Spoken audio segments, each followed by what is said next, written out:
Hello everyone. In the previous class, I've already discussed some of the points regarding this crystalline and amorphous solids, right? These two. So today let's talk about some brief explanation about these two types of solids. So I'll be writing in the points as in the exam. You guys will won't face any difficulty of writing the points because the examiner also will check according the points only. Okay, so first of all, let's talk about this crystalline solids. They have what? They have ordered arrangement. As I've already discussed, right, that they have ordered arrangement of particles with long range order. They have mostly what? Sorry. They have mostly what? Long range order, right? Ordered arrangement. This crystalline is of orderly arranged means regular pattern. Okay, ordered means here regular pattern. Now they have also what? Geometrical shape. They have, right? They have this geometrical shape, and they have sharp melting point with what? With definite heat of fusion. Sharp melting point with definite heat of fusion. Yeah. Now, and they are also anisotropic in nature. Anisotropic, I have discussed. It's anisotropic means the mechanical and electrical properties which mostly depends upon the direction along which they are measured, right? So they are anisotropic in nature. Anisotropic in nature matlab means mechanical and even electrical properties are included. These both these properties are included in this crystalline solids. Now let's talk about this amorphous one. Okay, see here the very basic points I have discussed.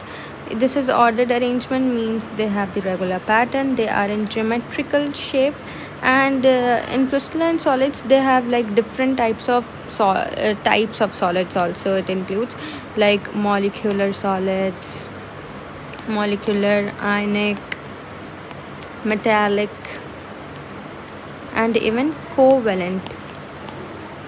These 4 types of solids crystalline solids include. These are the examples. Okay, sorry, these are the types. We'll get into that. Now let me discuss about some of the types of amorphous solids. What's the difference between this crystalline and amorphous solids? Okay, now see, this crystalline is in regular in shape, but this amorphous is irregular in shape. This is what? Very irregularly shaped. Okay, means, and also see here we have discussed that this one is anisotropic in nature, means mechanical chemical property depends upon the directions, and here this is isotropic means which shows identical electrical and optical properties in all directions. Which shows what? Shows identical electrical and optical. Identical electrical and optical properties in all the directions. See here the basic difference between these two is that this is electrical and optical properties in all the directions, and here this mechanical and all the directions. So you guys can relate now the difference between these two. This is electrical and optical. Okay, in this is electrical and optical in all the directions. In what? In all the directions. means in any directions, in all the directions. Okay, and this mechanical and electrical, these depends upon the direction along which they are measured, along which they are measured. So here's the like basic difference is that this mechanical and electrical are depends along which they are measured, and these two are in all the directions. They can like these two electrical and optical properties shows the it shows these property in all the directions, but here these show in which only they are measured. Okay, so this is the basic difference. Now here we have learned that this is very long range order, right? Very long range order, and this one is short range order. So this is the basic similarities or like basic differences between these two. You can point out in your exams also, so this will be like very helpful for the examiner to check your copies also. Like don't ever like write in like big paragraphs. No, just write point wise. This will be very helpful for everyone, for you also and for the examiner also. So this is the short range order, and that one is the long range. And here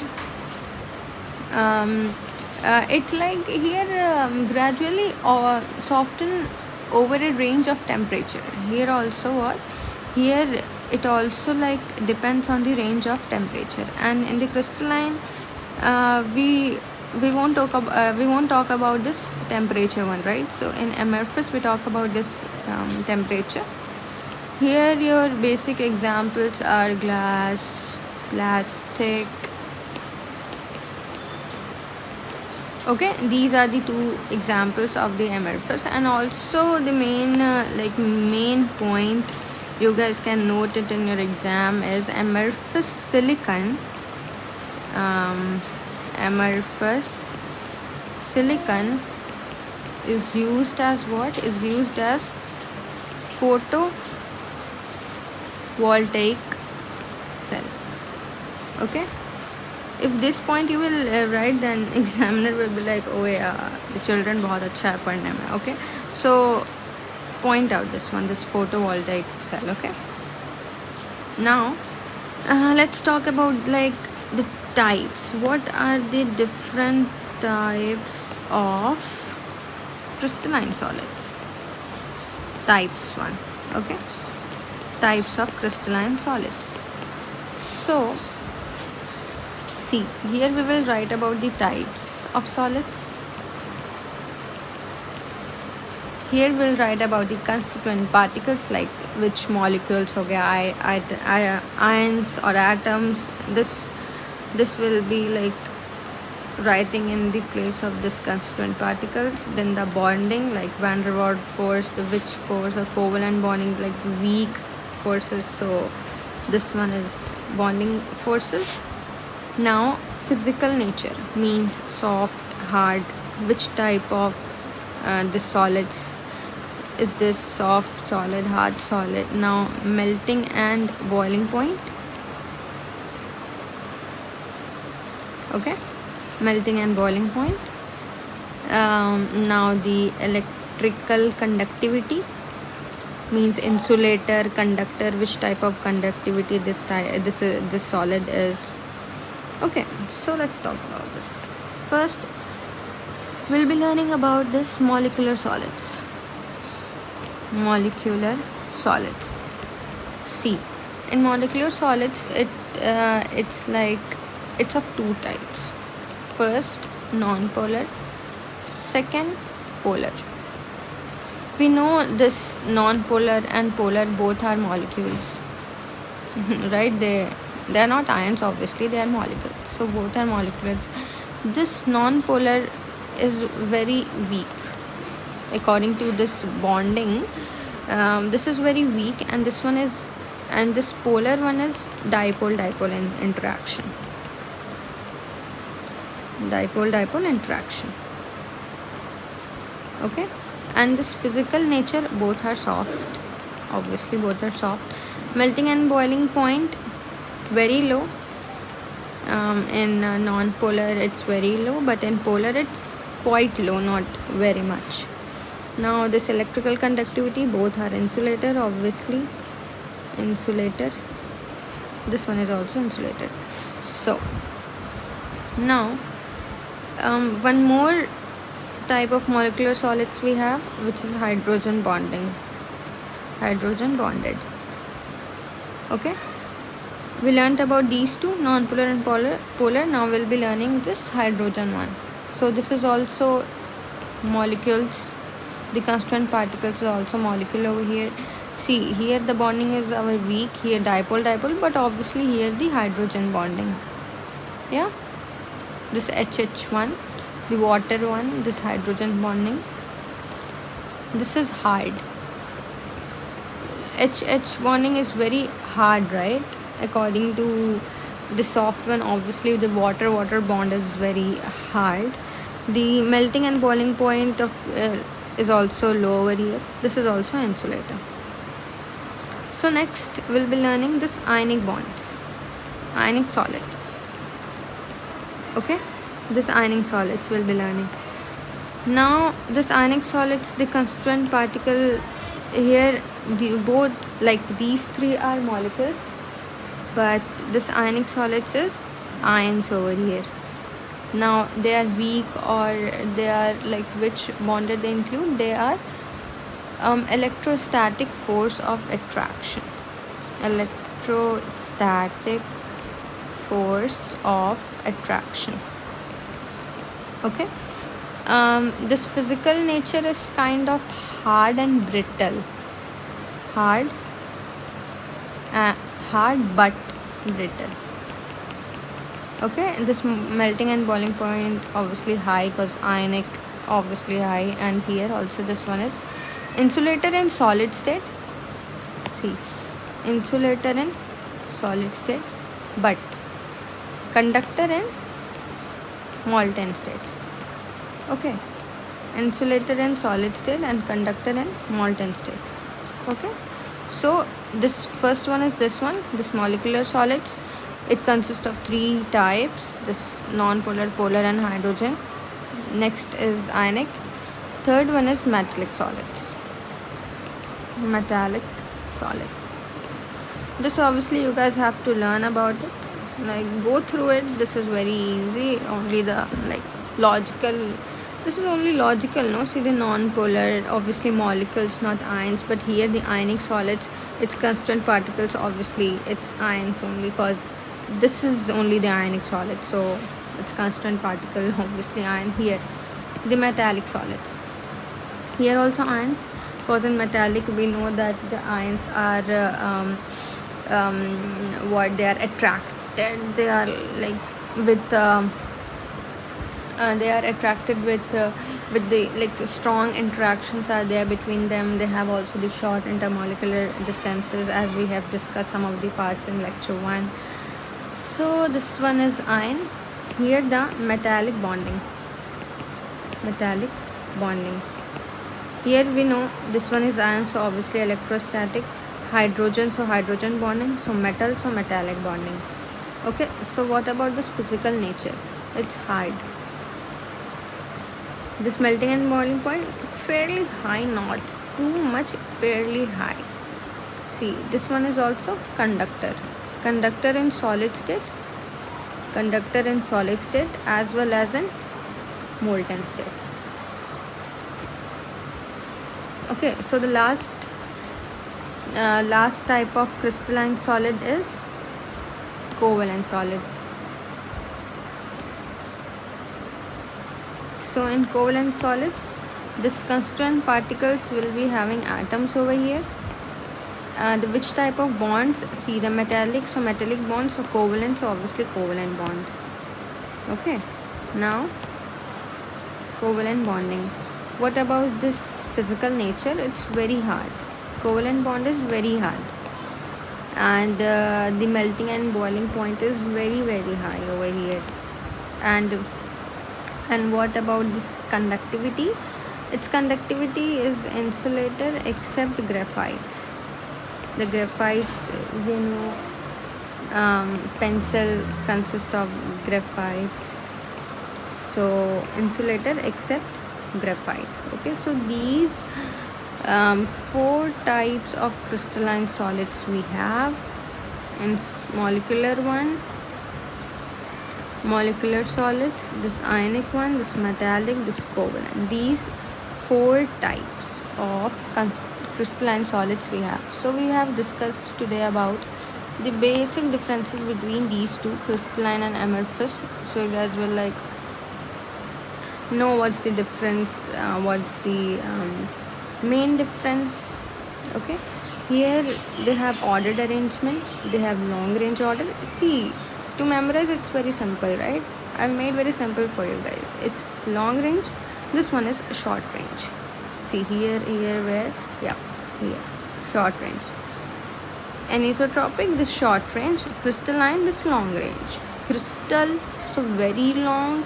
Amorphous, it's short. Okay, this if it is long range, then obviously it will be in regular in pattern. See, the long one is obviously in regular in pattern. For example, let's take the example of this ocean. Our ocean is very long, very wide, so they are in regular in pattern, right? They don't have holes in between them, they are regularly arranged. So you guys can identify what's the, you guys can relate also. Okay, so this one is long. Crystal means like ocean, very long. So I'm just telling you like how to learn about the points of these two solids. See, this one is long range, so ocean, and this ocean is obviously regular in pattern, and it have some shape also. Shape in the sense like geometrical in shape. Okay, and this don't have any shape. This amorphous don't have any shape because they are irregular in pattern, so they don't have any shape. If they are in regular, so they have this geometrical shape. Now they have very sharp melting point. For example, let's take the example of this ocean only. They have very sharp melting point, like definite heat of fusion. So they have very low melting point. They amorphous have. They are anisotropic in nature, means the mechanical and electrical properties depends upon the direction which they are measured, and amorphous is electrical and optical properties in all the directions. They are irregular, they are isotropic, short range, and here we also include this point, range of temperature. It we can say that gradually soften over a range of temperature. Example, these two, the glass one and this plastic. And this is the like main point. This amorphous silicon is used in the photovoltaic cell. Okay, then we have discussed some of the types of the crystalline solids: the molecular one, the ionic, the metallic, the covalent. Ionic consists of 3 types of solids: non-polar, polar, hydrogen bond. These 3 are molecules. This is weak dipole hydrogen bonding. Okay, and this ions, obviously its constituent particles is ion only. This metallic one is also ion, but this covalent is our atoms. Atoms are covalent. Atoms are what? Bonded. So we can learn covalent particles as in covalent bonds. It's atom and covalent particles. So this bonding force is covalent bonding. Here is metallic, here is electrostatic because ion. So electrostatic in hydrogen bonding. This one is dipole, and this one is very weak bonding force. Okay, so this physical nature, melting and boiling, and this electrical conductivity you guys will get through, and you guys can learn. Like, it's very simple. It's hard, low, all the insulators also. This one is very simple. Okay, so okay, this one main thing, let me refer over here. Let's write the examples of these 4 types of. See, the non-polar examples are helium, hydrogen, carbon dioxide, D. Okay, and this polar one examples: hydrochloric SO2. Okay, now hydrogen bonded. Examples, only one example, water, ice. Now this ionic solids examples,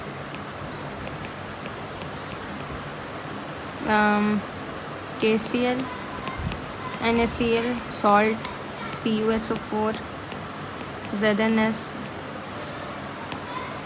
Now metallic solids examples, FeCu, Al, Au. Okay, now the last one, covalent. This one is covalent. This is our molecular solids. This is our ionic one. This is our metallic one. So in covalent we have SiC, C, which is diamond, AIN, and SiO2, quartz. Okay, so these are the 2 to 3 examples of these 4 types of solids. In the next lecture we'll be learning about this crystalline lattice. Crystalline lattice. We are going one by one topics so you guys won't get confused. Okay, this one is crystalline. Next lecture we'll be learning about this crystalline one. So let me give some short information about this. See, this is a type of 3D arrangement. It consists of a 3D arrangement of points in the sense over here, ions and atoms. Okay, in space, which is called the crystalline lattice. A regular 3D arrangement of points like ions and atoms and etc. in space is called a crystalline lattice. And one main point is 14 possible 3D lattices known as Bravais lattices. This is the very main point of this crystalline lattice, that it have 14 possible 3D lattices, which is known as this Bravais lattices. Okay, so in the next lecture we'll be learning about the crystalline lattice, the unit cells, the hexagonal closed pack, the cubic closed pack. Okay, so for today this is it. Okay, thank you, bye bye, thank you.